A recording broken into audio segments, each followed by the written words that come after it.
السلام علیکم بچوں، ہم پڑھ رہے تھے کلاس 8 کے اردو کا سبق گوتم بدھ۔ تو آئیے آج اس کا دوسرا حصہ پڑھتے ہیں۔ تو بچوں،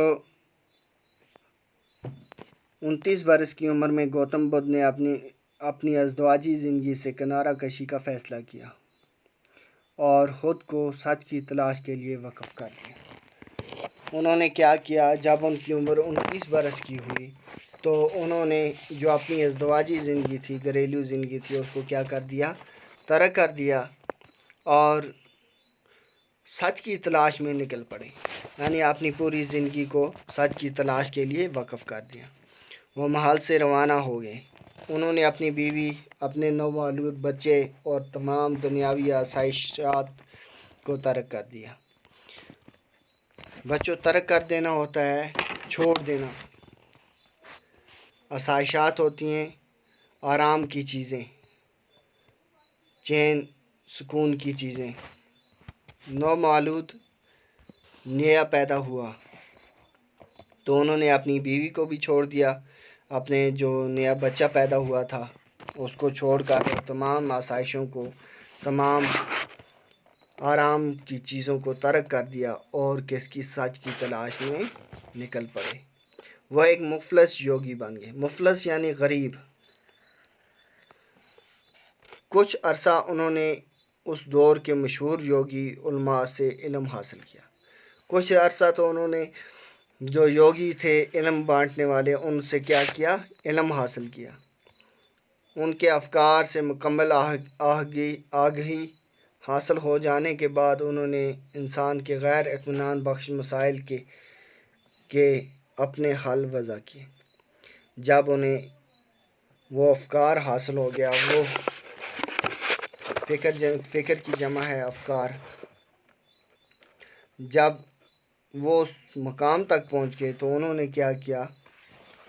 انہوں نے اپنے حل وضع کیے، ہر مسائل کے اپنے حل وضع کیے، یعنی انسانوں کو کیا کیا مشکلات ہیں، انسان کیوں غیر مطمئن ہے، اس کو اطمینان کیوں نہیں ہے، اور ان مسائل کے حل کیا ہیں، اس کے اپنے اصول وضع کیے۔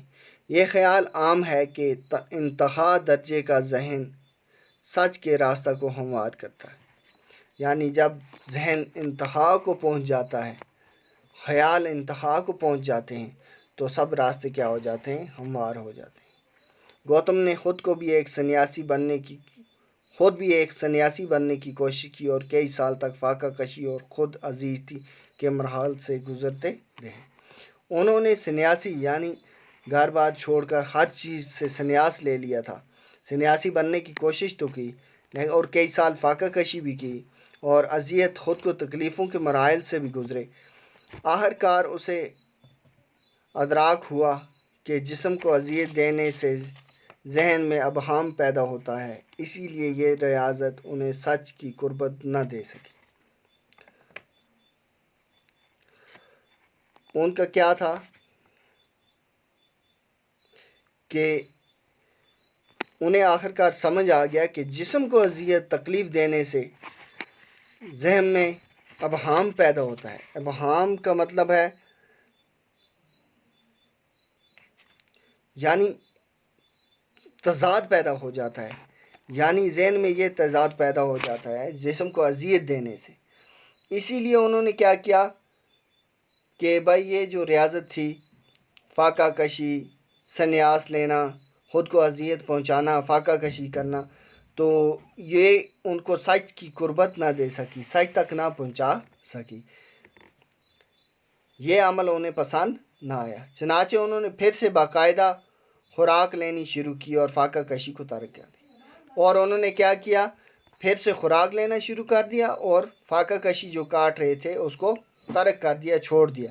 یعنی انہیں پتہ ہے کہ اس عمل سے، اس ریاضت سے انہیں کچھ بھی حاصل نہیں ہونے والا۔ خلوت میں انہوں نے انسانی موجودگی کے مسائل پر استغراق کیا۔ بچوں، استغراق ہو گیا کسی خیال میں ڈوب جانا، خدا کی یاد میں محو ہو جانا۔ تو انہوں نے کیا کیا؟ خلوت ہو گیا اکیلے میں، تنہا۔ انہوں نے کیا کیا؟ انسانی موجودگی میں مسائل پر استغراق کیا، آخر ایک شام جب وہ ایک عظیم الجثہ انجیر کے درخت کے تلے بیٹھے تھے، انہیں اس چیستان سے سبھی ٹکڑے باہم یکجا ہوتے محسوس ہوئے۔ یعنی اس پہیلی کے چیستان ہوا بچو پہیلی معمہ عظیم الجثہ ہو گیا، بہت بڑا استغراق ہو گیا، کسی خیال میں ڈوب جانا، خدا کی یاد میں محو ہو جانا۔ انہیں اسی ایک بار وہ درخت کے انجیر کے بہت بڑے درخت کے نیچے بیٹھے تھے، تب انہیں کیا ہوا، اس پہیلی کا معمہ جو تھا یہ معمہ سلجھا اور انہیں محسوس ہوا کہ ہاں کہ میں جس راہ پہ تھا وہ غلط تھی، اب میں صحیح راہ پہ ہوں۔ صدارت نے تمام رات تفکر میں گزاری، تفکر ہو گیا یعنی فکر میں گزاری۔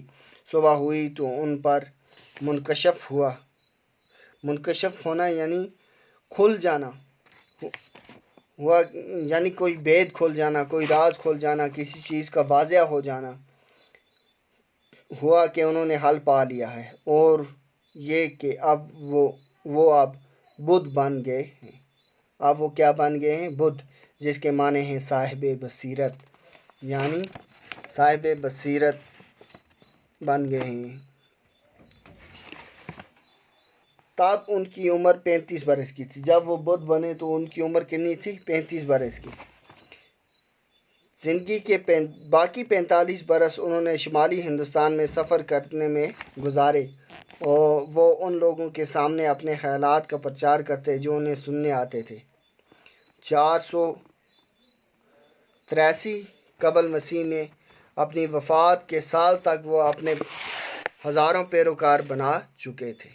جب ان کی وفات ہوئی 483 قبل مسیح میں، یعنی عیسیٰ علیہ السلام کے پیدا ہونے سے 483 سال پہلے، تب وہ اپنے ہزاروں پیروکار بنا چکے تھے، اپنے اس راہ پہ چلنے والے ہزاروں لوگ ان کے ساتھ شامل ہو چکے تھے۔ تو بچوں آج کے لیے اتنا ہی، کل ہم نیکسٹ ویڈیو میں ہم اس کا اگلا حصہ پڑھیں گے، تب تک کے لیے اللہ حافظ۔